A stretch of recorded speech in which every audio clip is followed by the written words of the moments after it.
Halo teman-teman semuanya, selamat datang kembali di channel Bocah Saham. Hari ini kita akan bahas mengenai indeks harga saham gabungan atau IHSG yang sudah closing di atas level 7.000. Ya, oke, langsung saja kita mulai. Kita lihat di sini adalah chart IHSG. Dan kalau kita lihat, sebenarnya indeks kita sudah hari kedua closing di atas level 7.000. Ya, jadi kemarin tanggal 24 closing di 7.049, hampir 7.050.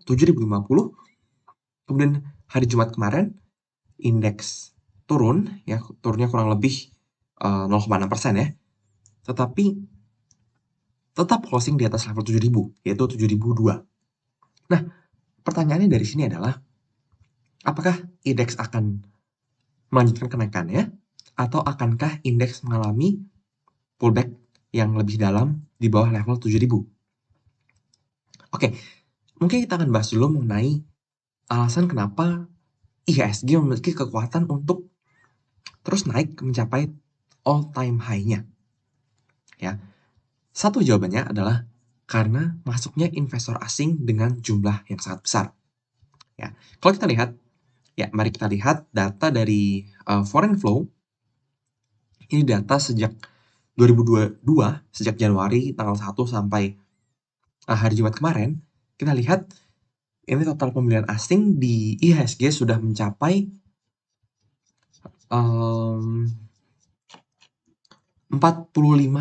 triliun. Ya, dan kalau kita lihat foreign sale minus 5,9 triliun, ya hampir 6. Jadi kalau kita netkan, ya net inflow investor asing selama tahun 2022 atau kita baru 3 bulan ya, Januari, Februari, Maret, dalam 3 bulan ini inflow asing sudah mencapai 39,1 triliun, ya 39,2 triliun. Nah, ini adalah satu-satunya hal yang membuat indeks kita begitu perkasa bisa mencapai 7.000, ya. Sepanjang sejarah baru kali ini indeks mencapai 7.000 atau all time high. Ya, tidak lepas dari inflow investasi yang sangat besar, mencapai 39 triliun hanya dalam 3 bulan. Ya, dan kalau kita lihat saham-saham yang di inflow investor asing, ya utamanya saham-saham blue chip. Ya, BBRI 7,4 triliun, Telkomsel 5,5 triliun, BNI, BCA, Arto, ASI, MTK, Adro, BMRI, MDK, NTR, dan saham-saham yang lain. Nah, saham-saham ini adalah saham-saham yang menempati market cap terbesar dan tentunya punya dampak yang lebih banyak terhadap pergerakan IHSG. Kalau kita lihat saham-saham yang dijual investor asing selama 2022, ya saham-saham yang mungkin bukan saham-saham top 20 market cap, ada Bumi, Buka, LPPF, ACES, MPPA, BEPS, dan lain-lain. Ya. Dan kalau kita lihat netnya, tentu sangat besar ya. Hampir 40 triliun hanya dalam 3 bulan 2022. Ya. Wajar kalau kita lihat indeks memiliki kekuatan untuk terus naik dalam fase bullishnya mencapai level 7.000. Kemudian kita akan bertanya-tanya, sampai kapan IHSG akan terus naik? Ya, jawabannya simple. Selama investor asing masih akumulasi atau terus melakukan pembelian secara masif, kita lihat kalau 2 hari terakhir mungkin pembelian investor asing di atas 1 triliun ya. Tentu ini membuat IHSG bisa naik dengan banyak ya, di atas 1%. Karena inflow investor asing begitu besar. Nah, kita lihat di level 7.000 ini bisa saja terjadi konsolidasi. Ya, setelah naik, bisa saja terjadi konsolidasi atau akan ada sideways di sepanjang level 7.000 ini ya. Bisa sideways konsolidasi di sini, ataupun bisa juga akan ada pullback. Mungkin pullback ya 1, 2, 3 hari pullback sebelum indeks akan melanjutkan kenaikannya. Tapi tentunya yang harus kita lihat adalah bagaimana inflow atau outflow-nya investor asing. Jika dalam penurunannya masih terjadi inflow investor asing, maka dapat kita simpulkan pullback ini adalah pullback yang sehat. Ya, penurunan sementara tetap disertai inflow asing ataupun outflow dalam jumlah yang sangat minimal, ya maka itu bisa jadi tempat untuk kita entry kembali. Ya, tempat-tempat entry adalah masa-masa pullback ketika fase uptrend. Jadi yang perlu kita perhatikan di hari-hari ke depan adalah apa yang dilakukan investor asing. Apakah mereka akan ada outflow atau masih akan ada inflow-inflow lanjutan. Kalau akan ada koreksi, itu wajar. Ya, wajar 1-2 hari koreksi selama investor asing tidak melakukan distribusi. Ya, itu yang harus kita perhatikan. Kemudian kalau kita lihat ya, secara monthly-nya, secara bulanan, kita lihat secara bulanan, kita hapus, oke. Ya, kalau kita lihat secara bulanan, ini dia. Kalau kita lihat secara bulanan, IHSG memiliki fase masa-masa bearish dan masa-masa bullish. Ya, ini beberapa periode masa bearish dan bullish yang saya sudah tuliskan di sini. Jadi rata-rata bearish memang sangat beragam ya. Ada yang bisa 4 bulan, 6 bulan, 7 bulan, 13 bulan, dan 25 bulan masa bearish atau masa konsolidasi.